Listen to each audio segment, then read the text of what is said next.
بسم اللہ الرحمن الرحیم۔ حضرات السلام علیکم۔ جناب ابو ذر کہ جن کا نام جندب بن جنادہ تھا، یہ قبیلہ بنو غفار کی ایک فرد تھے۔ ان کا قبیلہ مکہ اور مدینہ کے درمیان ایک جگہ پر آباد تھا۔ جناب ابو ذر کے قبیلے کے بارے میں مشہور ہے کہ ان کے قبیلے کے زیادہ تر لوگ غارت گری اور لوٹ مار میں ملوث رہتے تھے، لیکن ایسے ماحول میں پیدا ہونے کے بعد، ایسے ماحول میں زندگی گزارنے کے باوجود جناب ابو ذر ان تمام چیزوں سے پاک رہے اور وہ ہمیشہ تلاش حق میں فکر مند رہے۔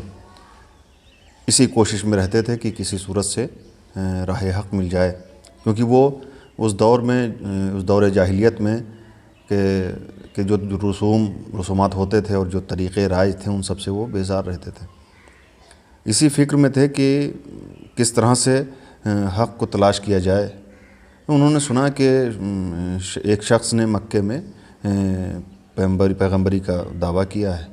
انہوں نے اس بارے میں معلومات حاصل کرنے کی کوشش کی، تو اس کے لیے سب سے پہلے انہوں نے اپنے بھائی کو بھیجا مکے کہ جا کے معلوم کرو کہ کیا ماجرا ہے، جو دعویٰ کیا ہے کسی شخص نے، اس کی حقیقت کیا ہے۔ تو ان کے بھائی مکے تشریف لائے۔ مکے پہنچنے کے بعد انہوں نے جو معلومات حاصل کی وہ جا کے اپنے بھائی یعنی جناب ابو ذر سے بتائی کہ ایک شخص ہے کہ جس نے دعویٰ کیا ہے کہ وہ اللہ کا نبی ہے، وہ دین لے کے آیا ہے، کتاب لے کے آیا ہے، اور وہ بلند اخلاق اور نیکیوں کی ہدایت کرتا ہے اور غلط باتوں سے روکتا ہے۔ یہ تھوڑی بہت جو معلومات وہ حاصل کر کے گئے وہ جناب ابو ذر کو بتائی، لیکن یہ جناب ابو ذر کے لیے اتنی معلومات کافی نہیں تھی، لہٰذا انہوں نے اب فیصلہ کیا کہ میں خود مکے جاؤں گا اور خود معلومات حاصل کروں گا۔ لہٰذا جناب ابو ذر نے چند روٹیاں لی اور ایک مشک پانی لے کے وہ مکے کی طرف چل پڑے۔ مکے آنے کے بعد اب وہ تلاش کر رہے ہیں کہ نبی سے ملاقات ہو جائے، حضرت صلی اللہ علیہ وآلہ وسلم سے ملاقات ہو جائے، لیکن کوئی صورت نظر نہیں آتی تھی ملاقات کرنے کی۔ اس میں پہلی دشواری یہ تھی کہ یہ نبی کو پہچانتے نہیں تھے، اور دوسری یہ کہ ان کا گھر بھی نہیں جانتے تھے، اور ایک ساتھ میں ایک دشواری یہ تھی کہ مکے کے حالات ایسے تھے کہ کسی سے معلوم نہیں کر سکتے تھے کہ جس نے نبوت کا دعویٰ کیا وہ ہمیں کہاں ملے گا اور اس سے ملاقات کیسے ہوگی۔ لہٰذا یہ خود کوشش کرتے رہے، پورے شہر میں نبی کو تلاش کرتے رہے، اور تلاش کرتے کرتے رات آ گئی۔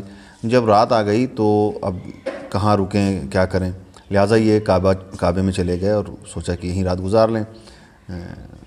اتنے میں حضرت امیر المومنین علیہ السلام سے ان کی ملاقات ہو گئی۔ جناب امیر نے پردیسی کو دیکھا اور ان سے کہا کہ اگر آپ مناسب سمجھیں تو میرے گھر پہ مہمان ہو جائیں۔ جناب ابو ذر حضرت امیر المومنین علیہ السلام کے ساتھ ان کے گھر پہ چلے گئے اور وہیں قیام کیا، اور رات بھر قیام کرنے کے باوجود نہ جناب امیر نے کچھ ان سے پوچھا اور نہ انہوں نے کچھ بتایا کہ میں کس لیے آیا ہوں۔ الغرض صبح ہوئی اور یہ پھر صبح مکے میں شہر میں نکلے تلاش کرنے کے لیے کہ کسی صورت سے نبی کو ڈھونڈا جائے، کسی صورت سے ان سے ملاقات کی جائے، کچھ بات ہو، کچھ سوال کر لیں ہم اور اپنے دل کی تسلی و تشفی کے لیے۔ پورا دن ڈھونڈنے کے باوجود پھر رات آ گئی اور نبی سے ان کی ملاقات نہیں ہو سکی۔ تو جب رات آئی تو یہ پھر مکے چلے گئے، کعبے میں چلے گئے کہ یہیں رات گزاریں گے۔ پھر مولا کائنات پیچھے سے آ گئے اور ان سے کہا کہ اے مسافر، کیا اب بھی وقت نہیں آیا کہ تو اپنی قیام گاہ کی طرف پلٹ جائے، یعنی کہنے کا مقصد یہ تھا کہ تم ہمارے گھر چلو، ہمارے ہاں مہمان ہو۔ دوسری رات بھی یہ امیر المومنین علیہ السلام کے ساتھ ان کے گھر پہ تشریف لے آئے، لیکن رات گزر گئی اور انہوں نے اپنے آنے کا مقصد بیان نہیں کیا، اور حضرت امیر المومنین علیہ السلام نے ان سے پوچھا بھی نہیں۔ جب صبح ہوئی اور یہ جانے لگے، جاتے جاتے یہ رکے اور رک کے پلٹے، اور پلٹنے کے بعد جناب امیر علیہ السلام سے کہتے ہیں کہ اگر آپ میرے راز کو پوشیدہ رکھنے کا وعدہ کریں تو میں آپ سے کچھ بیان کروں۔ تو مولا نے فرمایا کہ بے شک تم بیان کر سکتے ہو، تمہارا راز پوشیدہ رہے گا۔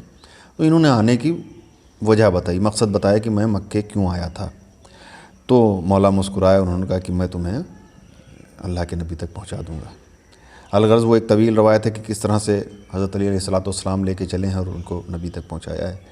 جب ان کی ملاقات نبی سے ہوئی، جب یہ سامنے پہنچے ہیں جس مکان میں حضرت صلی اللہ علیہ وسلم تھے، تو انہوں نے سلام کیا اور نبی نے جواب دیا۔ تو ان کو جواب جو تھا سلام کا وہ کچھ عجیب لگا، کیونکہ اس دور میں اس طرح سے لوگ جواب نہیں دیتے تھے۔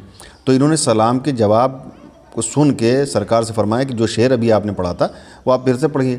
تو حضرت صلی اللہ علیہ وسلم نے کہا کہ میں شعر نہیں کہتا ہوں، اور میں جو کچھ کہتا ہوں وہ قرآن کی آیت ہوتی ہے، اللہ کا حکم ہوتا ہے۔ تو انہوں نے کہا اور قرآن میں سے مجھے میرے لیے اور کچھ تلاوت کریں، کچھ اور سنائیں۔ تو رسول اللہ نے ایک پورا سورہ تلاوت کیا۔ اس سورے کو انہوں نے سنا اور سنتے ہی ان کی زبان سے بے ساختہ اشہد ان لا الہ الا اللہ واشہد ان محمدًا عبدہ ورسولہ جاری ہو گیا۔ اب انہوں نے کلمہ پڑھ لیا اور دائرہ اسلام میں آ گئے۔ ان کے بارے میں لکھا یہ ہے کہ یہ چوتھے یا پانچویں شخص تھے کہ جو دائرہ اسلام میں داخل ہوئے۔ یہ بڑی بات ہے اور آگے انشاءاللہ اس پہ گفتگو ہوگی مکمل۔ یہ ہمیشہ ذہن میں رکھیے، اور بہت سی ارشادات ہیں، بہت سے احادیث میں ان کا نام آیا ہے اور ان کی تعریف بیان کی، ان کی مدح کی، ان کی فضائل بیان ہوئے، وہ سب بعد میں انشاءاللہ آئیں گے۔ لیکن یہ کہ چوتھے یا پانچواں ان کا نمبر ہے دائرہ اسلام میں داخل ہونے کے لیے۔ اور ان کے بارے میں ایک چیز اور بھی ملتی ہے، وہ یہ کہ جب یہ نبی سے انہوں نے ملاقات کی، اس سے 3 سال پہلے سے ہی یہ وہ جو دور جاہلیت کے وہ جو طریقے تھے عبادت کرنے کے، وہ سب چھوڑ چکے تھے۔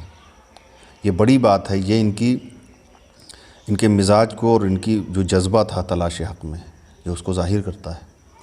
اور انہوں نے جو زندگی گزاری ہے اور جس طرح کی زندگی انہوں نے گزاری ہے، وہ انشاءاللہ اور بعد کے ویڈیو میں آتی رہیں گی۔ آج کے لیے اتنا ہی۔ السلام علیکم، خدا حافظ۔